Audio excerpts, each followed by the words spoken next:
On the 13th, but it's already like the 17th, so alright, but here we are. Thank you for coming to Empire Records 20th anniversary! How many of you guys know who I am or have come to one of my shows? Raise your hand. But, yay, I love you. Okay, well my name is Corey, but apparently by social media my name is Moviedude18.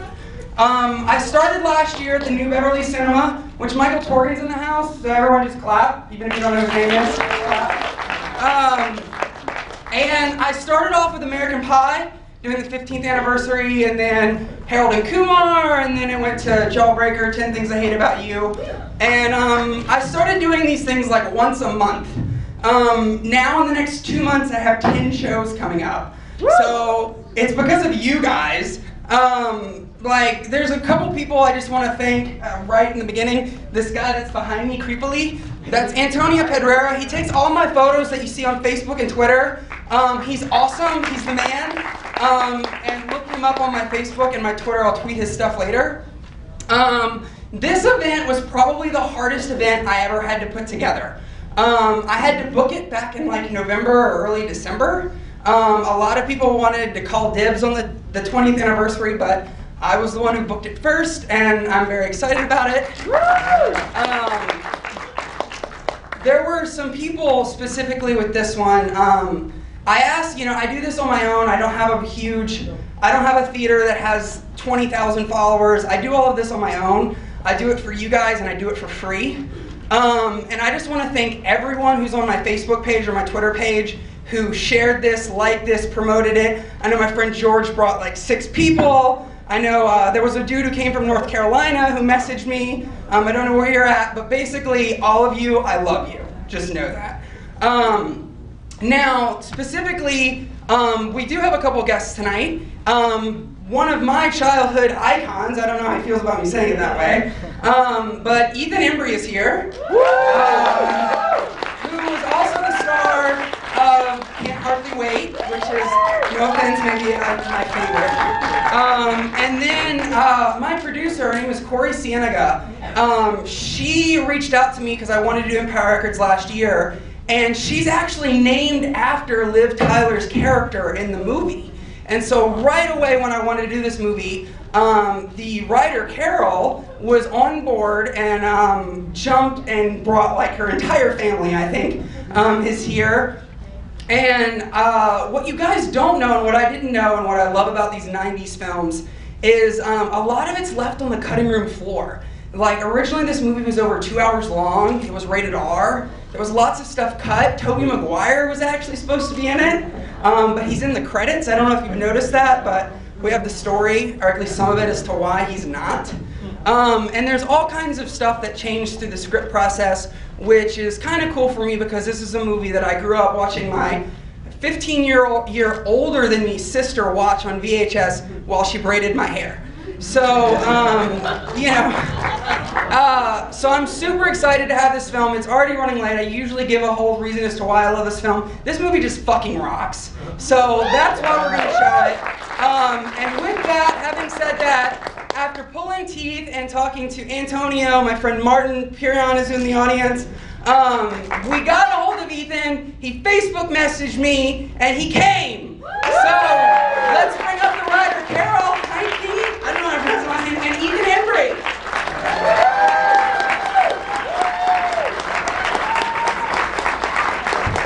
Hey guys.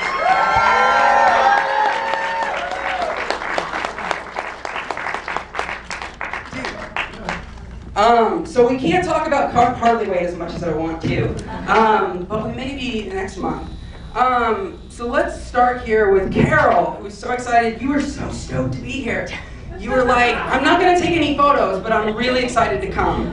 But this is actually somewhat of a true story to an extent. You wrote this film in '94, but you actually worked for Tower Records. Yes. And Tower Video, I believe, in the late '80s, early '90s. And how was that just in general? What was it like working at a video store in the '90s? I've always wanted to know. When I was in high school, my best friend was working at, it's not working? I didn't think it was working. Then here's my mic. This is the second time in a row this has happened. It didn't sound like it was working. Whitney, you can hear me? Hey. What's up? How you guys doing tonight? Is it working for me? Okay. It's working. Sorry, yay. Yeah, when I was a senior in high school, I lived in Phoenix, and I worked at the Tower Records there. My best friend was working there, and she was like, hey, they're opening a video section. You should apply for a job. So I always worked in video. I actually never worked in records. And then again, when I was in college, there was one summer where I was out here, and I worked at the Tower Video on Sunset Boulevard. What about the little video section that was behind the beaded curtain? And you couldn't go in there? Children's films. If you were over 18. And like they have movies like Edward Penis Hands. Do you guys remember that? Have you guys seen Edward Penis Hands? It's so good. There's also one called Beaver. Thanks, dude. Apparently there's another one called Beaver Juice. Thank you, sir. I know what I will be watching when I get home tonight. Tower puts those right on a shelf next to the regular movies, and we have to alphabetize them just like the regular I wonder if there's an Empire Records porno spoof. What should we call it? Empire Record. Yes, Empire Record! Sorry. Oh, shut up. Yeah. We're like 30 seconds in, we're talking about porn. So yes, Carol, what you were saying? Yeah,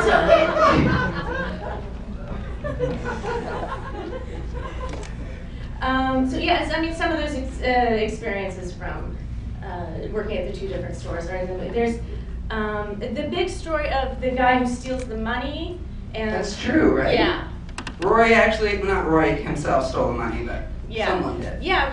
It was like the night shift manager, and just took the money at the end of the night. And I thought I was a customer. I just got this story again 20 years later.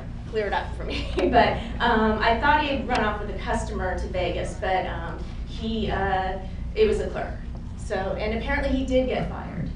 So that's how you get fired from Tower Video in West Hollywood, is you steal all the money at the end of the night, because nothing else is really going to get you fired there. And that was kind of one of the things I wanted, Empire to be, was that all the things they were getting away with, Yeah. and not being fired. Yeah, because these kids get away with murder. Right, So. right. Which we did. We got away with murder. Oh. What's your name, Warren? No. Okay. No, and I was always Thank sorry you. that I went with Warren Beatty, because I was like, a kid that young probably doesn't even know who Warren Beatty is.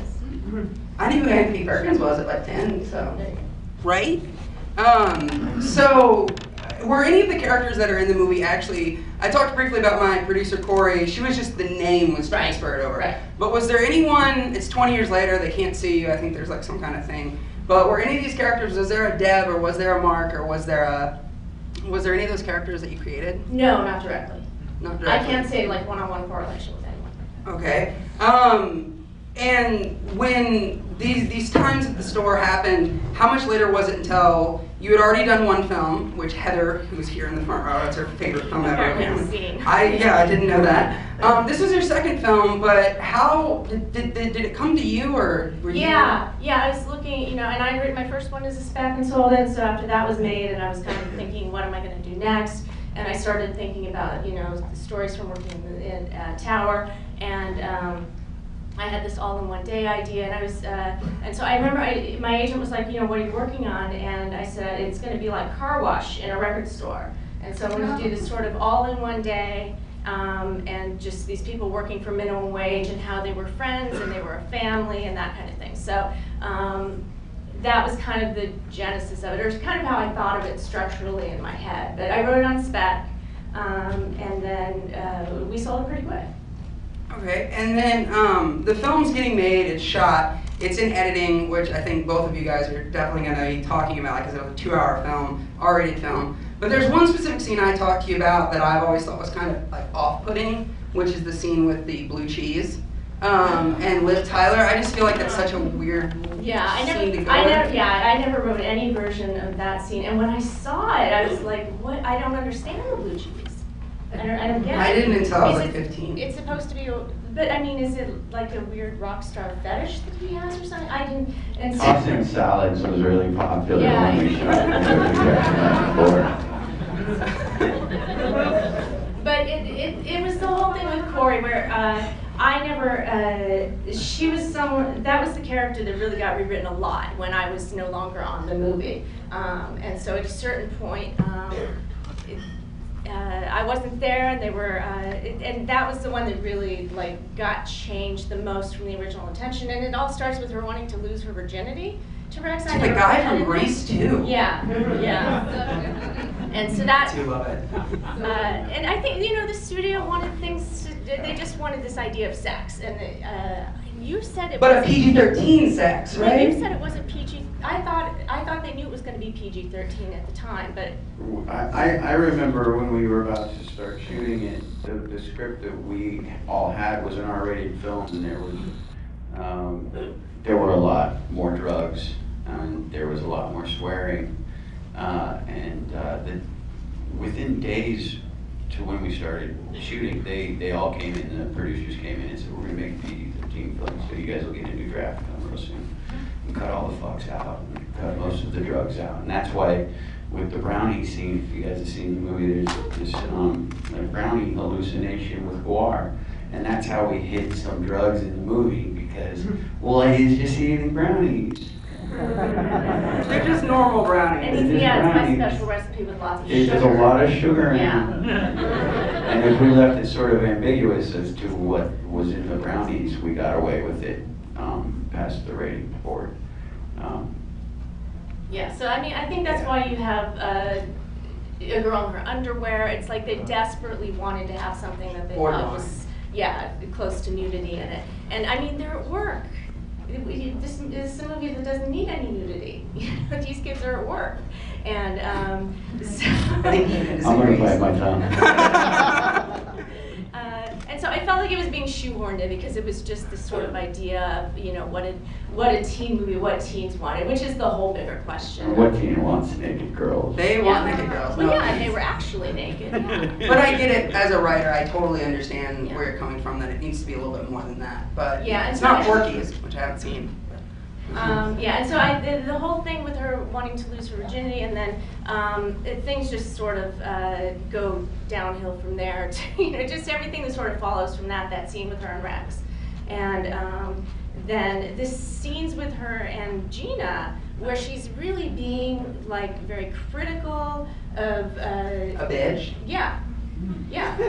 And I mean, that scene, I went and looked at the original draft. I haven't seen this movie in like almost 20 years, and I hadn't looked at the original draft in like 20 years. Ethan has never seen this in a theater, guys, ever. Not once. I bet half of you guys haven't seen it in the theater. I bet most of you guys have only seen it on shitty TVs with shitty VHS copies.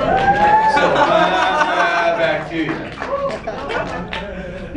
So I went and looked at the first draft, and that scene with Corey and Gina having lunch is very sweet. It's like the two of them being kind of sad that Corey's going to move away, and Gina feeling like Corey's getting away. There's no, you're a slut. There's nothing like accusing, and she's had a very nice conversation with Rex, where Rex kind of flirted with her. Yeah. Corey's very happy about that. So it's a whole different thing. I just feel like, that's the hardest thing for me that's, that was put in there. Well, I think leading into Mark's character and Ethan's role, which is my personal favorite character of the movie by far.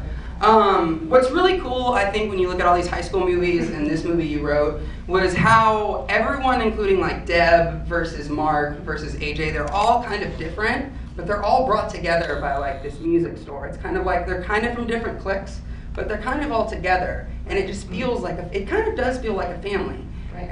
But then Mark is just crazy. So when you wrote Mark, obviously Ethan, I think, brings him to life. Yeah, and I think that Mark is the character that's most sort of, he's supposed to be sort of representing. He wasn't even in the original draft, was he? yeah. Oh, no, he was. Of two. Not only was he in every draft for a long time opened and ended with Mark saying, it opens with him telling AJ, I want to start a band, and it ends with him telling, at one point a girl, at one point one of the cops, he's like, I'm going to start a band. And I always wanted to have it open with him saying, I want to start a band. And because it's just this idea, these kids who work, they love to be making the music rather than selling it. And so he sort of represented that. And, but they gave you a lot more stuff. They did give, the part was built up a lot because a lot of lines that were Burko's in my draft were changed to you. And I just think it's really funny. I just noticed the last time I saw it how many times I break the fourth wall. Is that what it is? Because there's three, and then, yeah, the fourth one. Like it happens a couple of times where I look right into the camera. Why? It doesn't make any sense at all. So Ethan, I never asked this question because it's such a cliche question. But in your case and in Mark's case, like when you went auditioning for this movie, I've read the script. Carol sent me the first draft. I read it. The second draft, I read it. I've done a lot of work on this, but Mark, he is a completely different character on paper than how you bring him to life, and you just honestly look like you're on crack the whole time, which works perfectly. So I know you weren't on crack, or maybe you were, but how did you bring? I mean, you're like licking jars and randomly touching and licking paintings on the wall outside on like 4th Street. Like I was a strange teenager. But like when you went into the audition, how exactly did you? Because Alan, I know you're still very close with the director. How did you actually play Mark in that audition? Do you remember? No, I do remember taking the bus to the audition. I do remember briefly part of the day. I remember hanging out and smoking a cigarette in the stairwell waiting to go in. But I must have been just insane. I mean, there's about 4 films, maybe 4 or 5 films in that period of time where I'm just fucking nuts. I'm crazy. I'm surprised people continue to hire me because that's just what I was like. I was insane. And it started, if you see like Counter the Way, it started wearing off a little bit. But I really think, I mean, I was smoking more weed than anyone should ever smoke. And I really think it had something to do with that. Because now when I smoke it, I lose my mind. So I don't anymore. But I was just crazy. Yeah, you're actually still really close. Johnny almost came tonight, and Coyote almost came tonight. Yeah, and I was at a boxing match with Johnny tonight. He's a good kid. He's a really good kid. Yeah, and you did the screening at the Cinespy last year, and it was mostly the guys. You never see Renee or Liv. Like, who's kidding? You know, but you actually bring all the guys around, but you're still really good friends with all of them? Do you see them daily, talking? No, I see Johnny a lot. I used to be, I was best friends with Chemo for a long time. I see Brendan Sexton, who plays Warren. I see him every once in a while. So yeah, the guys, we've stayed, you know, we're always friendly. And I saw Robin last summer. I spent about a week with Robin, which was a lot of fun. She's a sweetheart. And I haven't seen Liv since we shot That Thing You Do. Right after this, we went and shot That Thing You Do. Yeah. Tom Hanks in the cast of this. Yeah. Another one where I was just a weirdo. Like, let's take this weird kid and put him in the 60s. Yeah, that's one of the things that I think was really great about shooting this movie is that whatever you guys have grabbed onto that made this movie popular and made this film stick around for 20 years is when we were making it, we were all really, really close, every single one of us. And it really was what you feel from the movie, and I think that comes from Alan, you know? Yeah, Alan's like that. Yeah. It's like we see you, we invite you to the party. Yeah, and I think every Sunday his house still is open for dinners, and you were saying you go there all the time. No, but at the time, during, yeah. And that's how he is, and he just wanted every day at work to be just a really fun place to be, and it really was, you know. And yeah, I had nothing but love for everybody on that, the cast, and we all had a really, really good time doing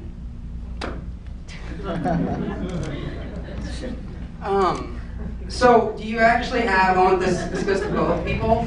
Carol. No? Yeah, this is for you first. Double question. I think you mentioned you had a favorite line, but do you have a favorite scene in the movie? And the same's gonna go to Ethan. Just a scene where you actually wrote, like, I feel like we're one dance step away from a step-up movie in this movie, but you actually didn't write a lot of the dance scenes, but... Right. A lot of dancing was added, yeah.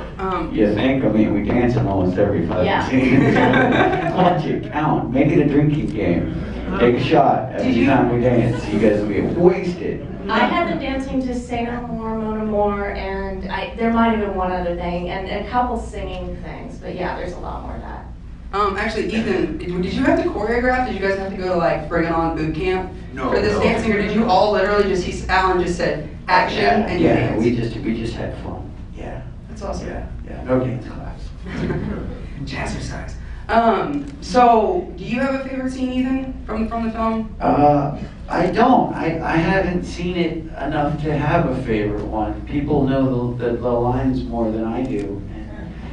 But I think it's, like the first time I ever saw it with an audience was last year, and that's what's most fun about it for me, is watching this thing because the thing about this movie is the studio tried to squash it. They took it away from the director. They pulled it out of the theaters. They basically shelved it, and 20 years later, it's been passed around on VHS from slumber party to slumber party while some kid's getting his fucking hair braided. And it's turned into this thing that it basically represents everything that they're talking about in the movie. You know, it found its own little misfit audience aside from the man, you know?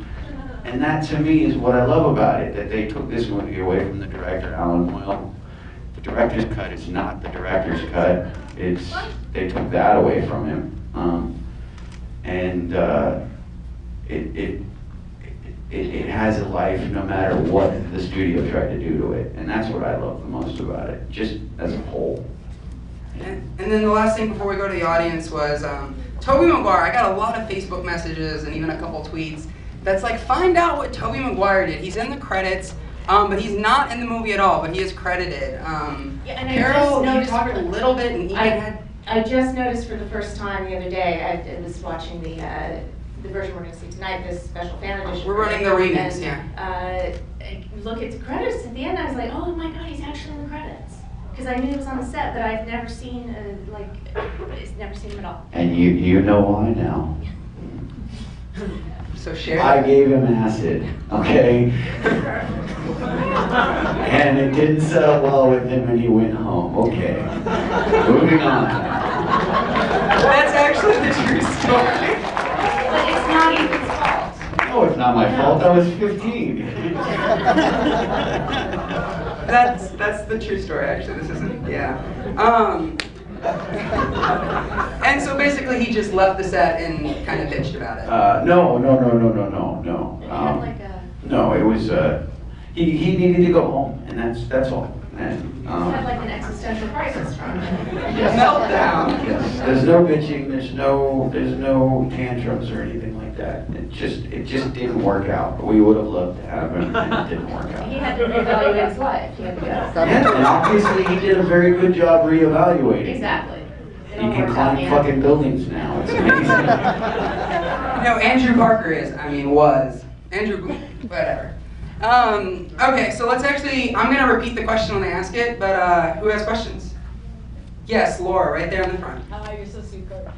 In addition to the Tobey Maguire question, in regards to the character of Lily, the whole like, where's Lily meme from back in the day, if you remember that. So there was apparently also a character of Lily who was like completely edited out of the film. What's the story behind that? So the question was about a character named Lily, who's actually in like press photos, and actually was there the whole time apparently, but she was cut completely from the movie. No. I think Carol would be. I know, yeah, I know. She's like rollerblade? Yeah. She's wearing knee pads. And I want to say, excellent outfit. Very good color. She dresses up to all my shows. She should be She committed. really, it's nice job with the colors. If I do Ghostbusters, I don't know what she'll be. So. Yeah, Alan's wife, Diana. Oh, Diana. Yeah. Yeah. And so Diana was probably what 30 around that, and she was an actress and she could play teenagers because she really looked young. And so there was this. That was the director's wife. Yeah. And so and I had a draft of the script where all of a sudden there's this character named Lily, and to me, I don't remember really what happened in her scenes, but I don't think we never shot scenes with her. oh, they didn't shoot them. No. Okay, yeah, because they didn't. There was no real reason for them. to She do that. actually, you can see her like off frame, Yeah. and in the dance at the rooftop, she's there briefly. Yeah. But I don't think it sounds like she was completely irrelevant, so cut her. Yeah, it seemed like the character of Lily, the scenes were pointless. If I remember, I really don't remember. But Diana was great. Very nice, very cool. Yes, very sweet lady. Yes. Yeah. Well, enjoy the movie. Oh, wait, there you Yeah, go. right there. Yeah. Is Rex Manning based on anyone that you come across while working at the record store, or? Not while working at the record store, but I think the reason I named him Rex was because of Rex Smith. And does anyone know Rex Smith? Anyone want to raise their hand? No. Okay. Well, do you? Yay! Someone I don't know. Huh? Pirates of Penzance. Pirates of Penzance. Oh, I do. It's someone I do know. Anyway, yeah. So that was like someone that it was. He was kind of modeled after that, or say like a Rick Springfield. But no, no one that I ever personally met. No. Well, enjoy the movie, guys. It's way past my bedtime, and I have to get my son to a baseball game in the morning. Thank you, guys. Yeah, no, thank you guys.